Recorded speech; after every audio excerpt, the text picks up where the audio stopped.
The day Africa defied Europe in the late 19th century, as European powers carved up Africa like a pie at a banquet table. One truth seems certain.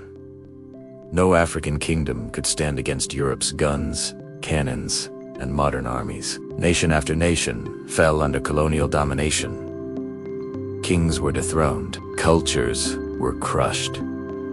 But then came a day that shattered this belief. A day when an African army, led by a determined emperor, faced off against a European emperor and won. This was the Battle of Adwa, fought in the mountains of northern Ethiopia in March 1896. And at its heart stood Emperor Menelik, the man who defied Europe and preserved Ethiopia's independence. To understand the magnitude of this victory, we must first journey back through Ethiopia's history and trace the rise of a leader who turned his nation into a fortress of resistance. Ethiopia before Menelik to Ethiopia was no stranger to power and resilience.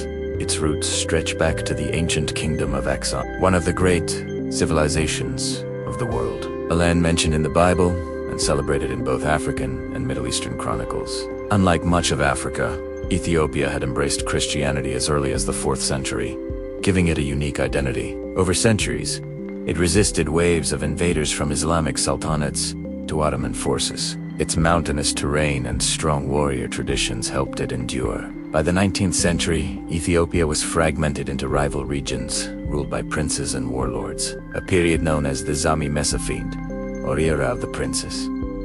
But unity would return under strong empire, paving the way for Menelik's rise. The rise of Menelik was born in 1844 in the town of Ankara. As a young prince, he experienced both captivity and struggle. When Emperor Tewodros II attempted to centralize Ethiopia, Menelik was held hostage to ensure his father's loyalty. But Menelik was clever. He learned the ways of court politics, the art of survival, and the patience of leadership. Escaping captivity, Menelik consolidated his power in the region of Shua. Through alliances, wars, and diplomacy, he expanded his influence. By 1889, following the death of Emperor Johannes IV, Menelik ascended as Emperor of Ethiopia. From the start, Menelik was different. He understood the world was changing. He recognized that survival in the age of European imperialism required modernization. He expanded roads, introduced new technologies, encouraged trade, and crucially, began to import modern weapons. But it was his shrewd diplomacy with Europe that set the stage for Ethiopia's greatest confrontation. The scramble for Africa and Italian ambitions. By the late 19th century, Europe's hunger for colonies was insatiable.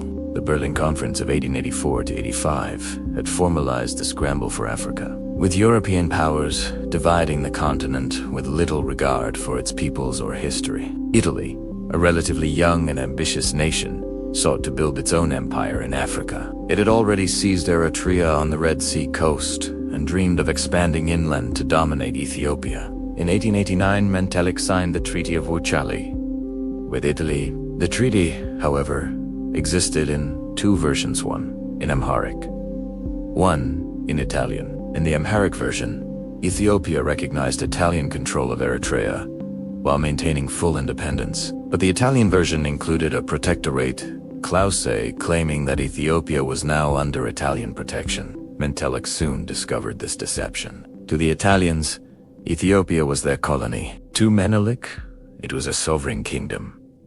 The stage was set for conflict. The road to Adwa.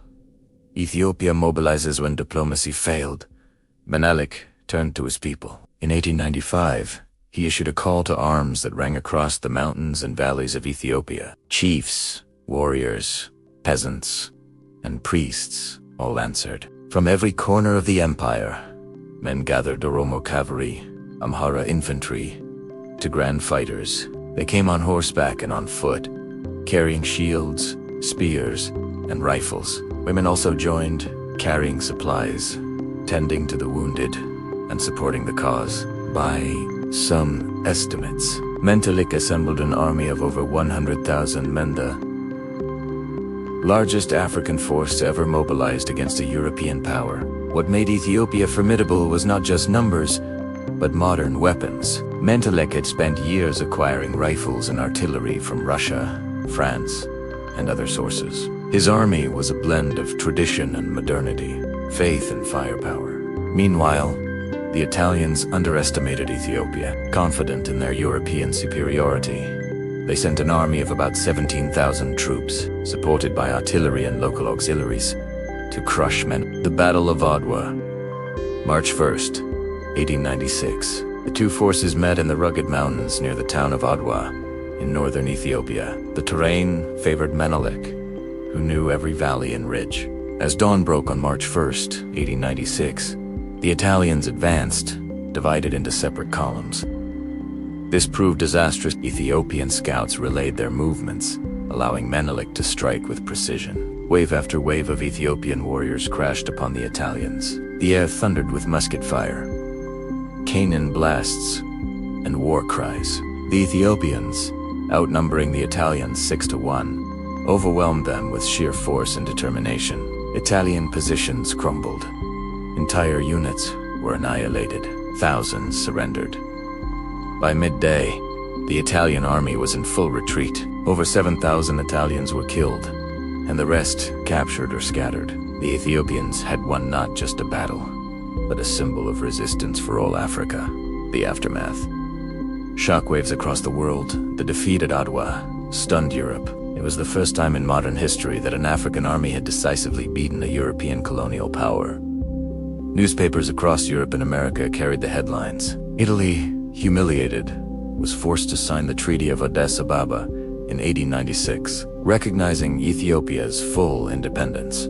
For Africa, Adwa became a beacon of hope. Across the continent, colonized peoples looked to Ethiopia as proof that Europe was not invincible. For the African diaspora in the Americas and the Caribbean, Ethiopia became a symbol of pride and resilience, inspiring movements that would later feed into Pan-Africanism and Menelik II, the emperor who defied empire. After Adwa, Menelik II continued to modernize Ethiopia. He expanded telegraph lines, introduced a national currency, and developed infrastructure. Ethiopia stood as a rare example of African independence during the colonial era, but Menelik's greatest legacy was his leadership at Adwa.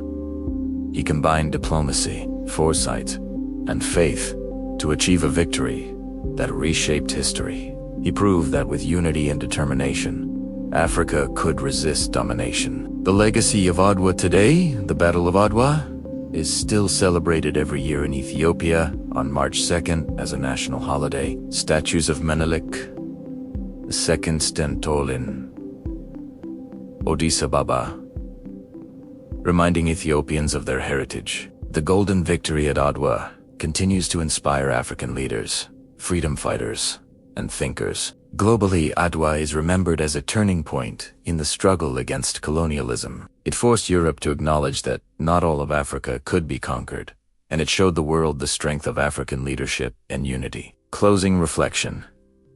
The day Africa stood tall. The story of Emperor Menelik II and the Battle of Adwa is not just Ethiopian history, it is world history. It is the story of a people who refused to bow, of a leader who refused to be deceived, and of a nation that showed the world that Africa was not a passive victim of colonialism, but an active force of resistance in the shadow of Adwa's mountains. Ethiopia wrote a chapter that still echoes today.